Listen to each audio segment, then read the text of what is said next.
Stocks on Wall Street end the trading session lower. S&P 500 snaps three-day gaining streak. Nasdaq sheds more than 200 points. Cautious statements from Federal Reserve Chair also weighed on the sentiments. He noted that the stock prices appeared fairly highly valued and sparking some profit-taking on Wall Street. Asia-Pacific markets open lower, reflecting losses on Wall Street after US Fed Chair suggests stocks are overvalued. The GIFT Nifty is indicating a lower start for the Indian market. Crude prices recover from 4 sessions of losses as geopolitical risks and stalled supply talks outweigh oversupply concerns. Gold prices hit yet another record high.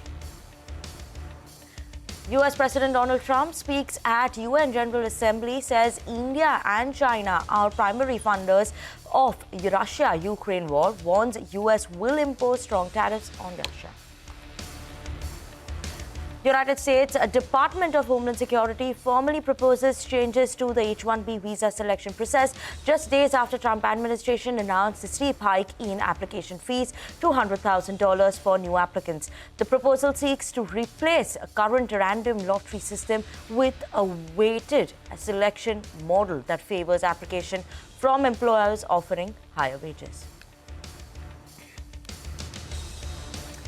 Hello, good morning. You've tuned into Power Breakfast on CNBC TV 18 and I'm Vinny Motiwala. Thank you so much for tuning in as always. Looking at the cues this morning from the Wall Street, not an exciting cue coming in there. And because of that, Asian markets also a bit muted in today's trading session. So let's look at the Taiwan index. That's down 0.3%. Keep an eye out on that one. Hang Seng, on the other hand, we're seeing some bit of a gain coming in here. Apart from that, ASX 200, Nikkei, that has opened up today. Yesterday, it was closed for trade. So Nikkei also is trading with cuts of almost 0.4%.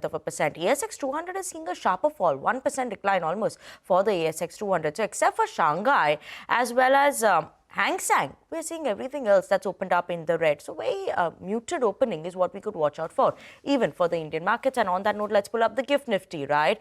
The Nifty implied open right now is indicating an 80-point decline. So that'll be something to watch out for. Yesterday was a very muted day for the Indian markets. Today, we're expecting sharper cuts for the Indian markets given those global cues. But talking about those global cues, how is that furthermore going to be impacting our Indian market? We have a team of research joining with us to set you up for trade, tell you which are the important stocks to watch out for in today's trading session as well. First up, let's go across to Vivek, who's joining us to tell us the important cues that we should be keeping an eye out on in today's trading session. Good morning, Vivek. Well, good morning. Like you mentioned, what we've actually received overnight is a slightly muted handover, especially from the U.S. markets. All of the U.S. markets ended with cuts anywhere between 0.2 to 1% last evening. Along with that, also oil prices that we track quite closely. Gained yesterday, remember, there was a deal to resume exports from Iraq's Kurdistan. This particular oil field, that particular deal has stalled. On the back of that, Brent ended higher to almost 1.5%. Along with that, the rally that we're seeing as far as gold prices is concerned continued. Gold yesterday hit an intraday lifetime high as well.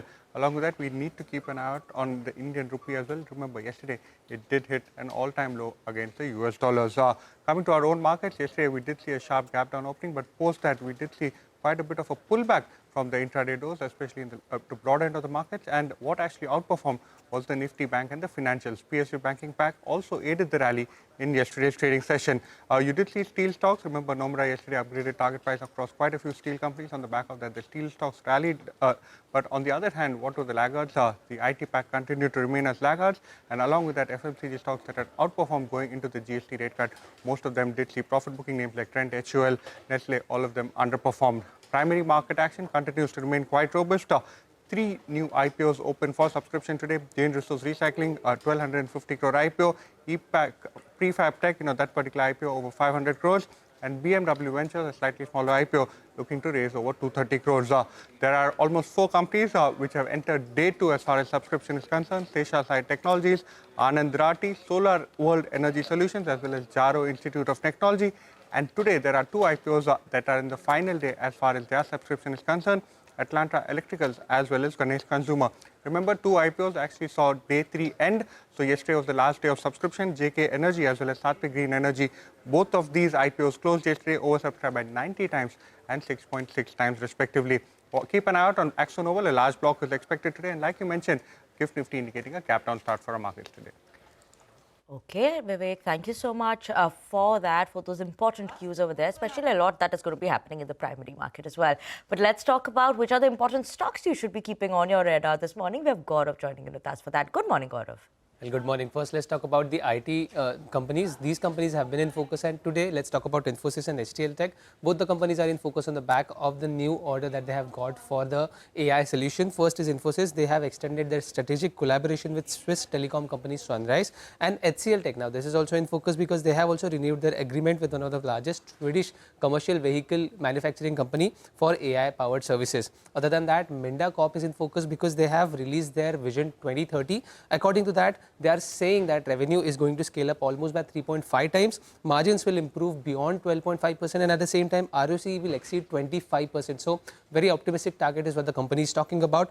Dilip Buildcon, now this company has been declared as L1 bidder for one of the projects in Kerala worth 1,115 crores. Swiggy is in focus because the company is going to reduce its stake in Rapido by around 2,400 crores. They are going to sell compulsory convertible preference shares to two entities. One is MIH Investments and second is Setu AIF. Other than that, Bajaj Electronics, now this is in focus because company's board has approved the acquisition of the brand Morphe Research for 146 crores for select geographies. And lastly, let's also talk about AkzoNobel because as per sources, company Imperial Chem is likely to sell around 5% stake in via block deal. The stake is going to be sold at around 3,261 rupees a piece, and the floor price is definitely 4% to the discount of current market price. So definitely watching out on all these stocks today. Okay, Gaurav, thank you so much for that. Important to keep an eye out on those stocks. But let's move on to the last leg in terms of the prep that you all should be having before the market starts, and that's the FNO update. That's important to keep an eye out on as well. Sudarshan is joining with us for that. Good morning, Sudarshan. Good morning, Vinny. So it's a mixed set of data that we are getting from the FNO desk. As far as the call options are concerned, we continue to see call writing, and it's a fight between IT and financial space. While IT continues to remain a major drag on the market, banks are trying to hold the ground, and yesterday also we saw from the lows, it saw a sharp recovery and they were the major support. For Nifty, it will try to hold the levels around 25,000. If it falls below that, then the next support only comes around 24,900. And two important sectors that I've talked about, Nifty IT and Nifty Bank, will remain in the focus. As far as GIFT Nifty is concerned, you can see on your screen, it's indicating a start with a cut of almost 70 points.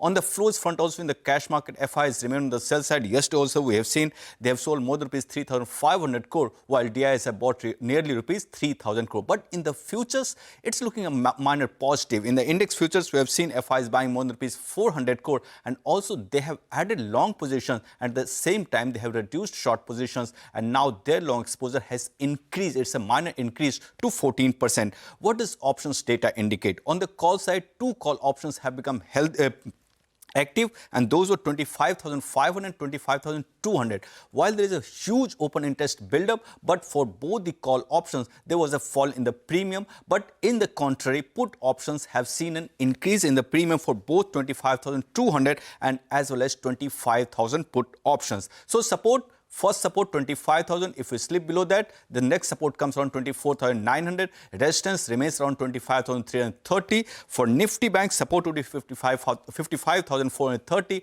and resistance would be 55,700. Stocks in the band, three stocks are in the band: HFCL, Saman Capital and RBL Bank. Two stocks that might be in focus, Vodafone Idea. Yesterday also, the stock had gained as much as 7%, and ahead of 26th of September, when Supreme Court hears AGR plea, the stock will remain in the focus. And one stock that continues to see a move higher, Axis Bank, for the last 7 or 8 trading sessions, it has been moving higher, and yesterday also, it has seen short covering. Okay, Sudarshan, thank you so much for the update in the world of FNO. But on that note, we're going to actually step into a very short break. After the break, we'll get to the latest cues from Wall Street on the other side.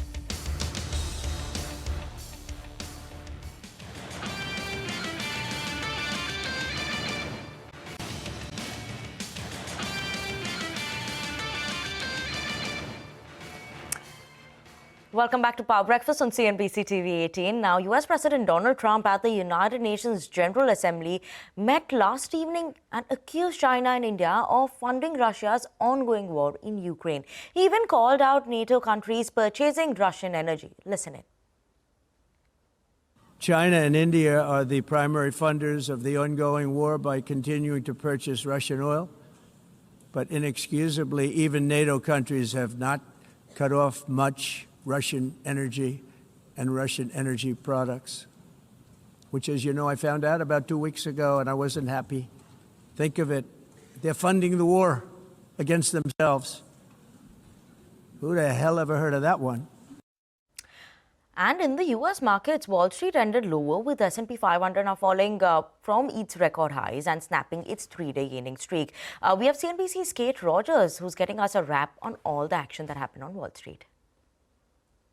Markets were lower across the major averages Tuesday amid new doubts about the sustainability of the AI boom and fresh comments from Fed Chair Jerome Powell. The Dow sliding 89, the S&P 500 snapping a 3-day winning streak down 37, the tech-heavy Nasdaq falling 216. Tech stocks led the major indices lower on Tuesday after Powell suggested that asset prices are at elevated levels, although he also noted that he does not think financial stability is at risk. Speaking to business leaders in Rhode Island, Powell said that weakness in the labor market is outweighing concerns about high inflation as the Fed tries to balance its dual mandate to sustain stable prices and low unemployment. Powell also left the door open for further rate cuts this year if the Open Market Committee deems them necessary. And Amazon and the FTC finally went to court over a long-awaited trial over whether the company tricked millions of consumers into enrolling in its Prime membership program without their consent. The civil suit, which was filed by the Biden administration in 2023, also targets 3 Amazon executives, accuses the e-commerce giant of making it intentionally difficult for users to cancel Prime. Amazon has denied any wrongdoing, arguing that the terms of the Prime membership are clearly disclosed and there are several ways to cancel. That's what's happening here in the U.S. Back to you in Mumbai. Thank you so much for that. But Federal Reserve Chair Jerome Powell noted that asset prices are at elevated levels. During a speech, the central bank chair was asked how much emphasis the Fed places on market prices and whether they have higher tolerance for higher values. He said, and I quote, "We do not look at overall financial conditions and we ask ourselves whether our policies are affecting financial conditions in a way that we are trying to achieve. But you're right, many measures, for example, equity prices, are fairly highly valued." End of quote. Now, former Dallas Fed President Richard Fisher believes that the comments from Jerome Powell were not controversial at all. Listen in. These are very strong valuations. And as we all know, Carl, a lot of it's concentrated in a very few number of companies. But I think he just made an objective statement. I can't find anybody that doesn't feel things are at least richly priced, if not overpriced. So I don't see any controversy in that statement whatsoever. And meanwhile, James Bullard, among the next Fed chair candidate, believes that the rate cuts signaled for this year are already priced in. While Michael Wilson, Morgan Stanley's chief U.S. equity strategist, believes that market is at risk amid concerns of Fed being behind the curve. Listen in. I think it was right there. You know, it wasn't just 25 basis points. They put October in play and December. So if they follow through with that through the end of the year, that'll be 75 basis points. Most of that's priced in already today, so it's sort of as if they moved already. But it also gives them some optionality to watch the inflation numbers and the jobs numbers as they come in through the rest of the year. And they could pull back if they had to or delay a little bit if they had to. So, you know, in the way that the committee works, this is kind of a natural decision to make for this situation. Well, we do need to cut because in order to get a full recovery, right, the rolling recovery now, we need rates lower.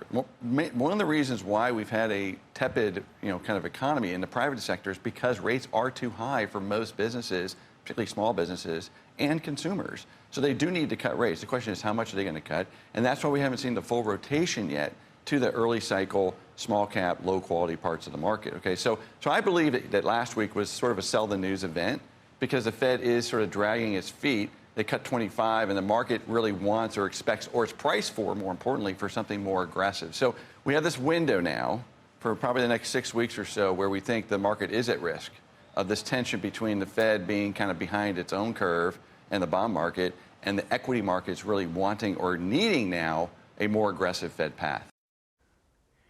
Okay, on that note, we're going to slip into a very short break. After the break, we'll get you what's happening in the world of commodities. Stay tuned in.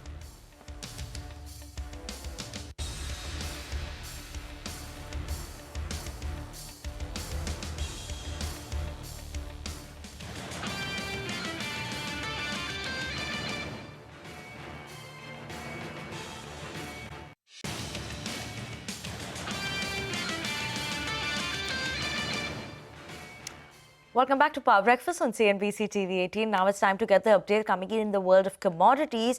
And we'll be putting the spotlight today on crude and gold, right, Manisha? Good morning.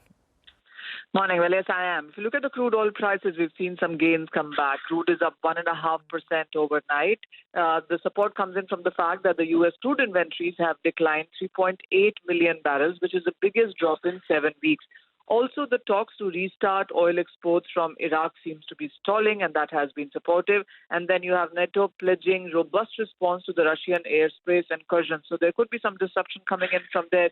So you have various factors turning around overnight, which seem to be supporting the crude oil prices. I also want to talk about gold because we finally are looking at some profit taking, even if it's for a day coming in for gold. When you look at the all-time highs, it's at 3791. We did not touch 3800 yesterday, but the markets do believe that that is a possibility happening in this month itself. But with the kind of run-up that after that we have seen, gold and silver both have started slightly on a weaker note today, some profit-taking, some consolidation coming in. What has run up, though, has been the platinum prices. They surged by 5% in the overnight markets. Okay, Manisha, thank you so much for that. Some profit taking in gold is what we're seeing, as well as crude also opening on a bit of a muted note.